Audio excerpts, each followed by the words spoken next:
নমস্কার বন্ধুরা, চলে এলাম আবারও একটি নতুন ভিডিও নিয়ে। আচ্ছা, আমরা তো কখনো কখনো কম্পিউটার জিনিসটা কী তা দেখেছি, যে এটি দিয়ে অফিসিয়াল কাজকর্ম বা অন্যান্য কাজকর্ম আমরা সহজেই করতে পারি।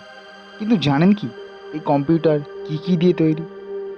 কম্পিউটারের মেন পার্টসগুলো হলো মনিটর, সিপিইউ, কিবোর্ড, মাউস ইত্যাদি। এগুলো আমরা আগের একটি ভিডিওটি আলোচনা করেছি, ডিসক্রিপশন বক্সে লিঙ্কটি দেওয়া থাকলো, আপনারা দেখে নিতে পারেন। তবে আজ আমরা সিপিইউ নিয়ে আলোচনা করব, যে এই সিপিইউ এর মধ্যে কি থাকে। তবে চলো জেনে নেওয়া যাক। Number 1, motherboard. স্ক্রিনে যে ছবিটি দেখতে পাচ্ছেন তা হলো মাদারবোর্ড, যা একটি সার্কিট।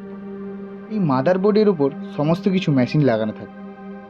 Number 2, processor. এটি হলো কম্পিউটারের মেন ব্রেন, যা দিয়ে সমস্ত কিছু কাজকর্ম করে থাকে কম্পিউটার। Number 3, hard disk. এটি একটি স্টোরেজ ডিভাইস, যার মধ্যে আমরা ইনফরমেশান স্টোর করে রাখতে পারি। Number 4, SSD. এটিও একটি স্টোরেজ ডিভাইস, কিন্তু এটি হার্ড ডিস্কের তুলনায় হালকা এবং হার্ড ডিস্কের তুলনায় তাড়াতাড়ি কাজ করতে পারে। Number 5, cooling fan.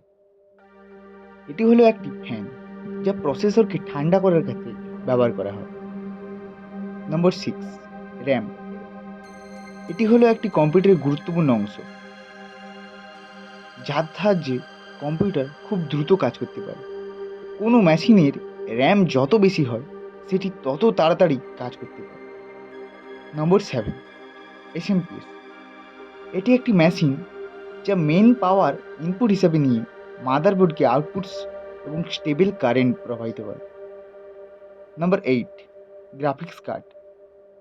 এটি সাধারণত গেমিং কম্পিউটারে ব্যবহার করা হয়, যার সাহায্যে গেমাররা গেম খেলার সময় একটি সুন্দর কালারফুল স্ক্রিন দেখতে পায়।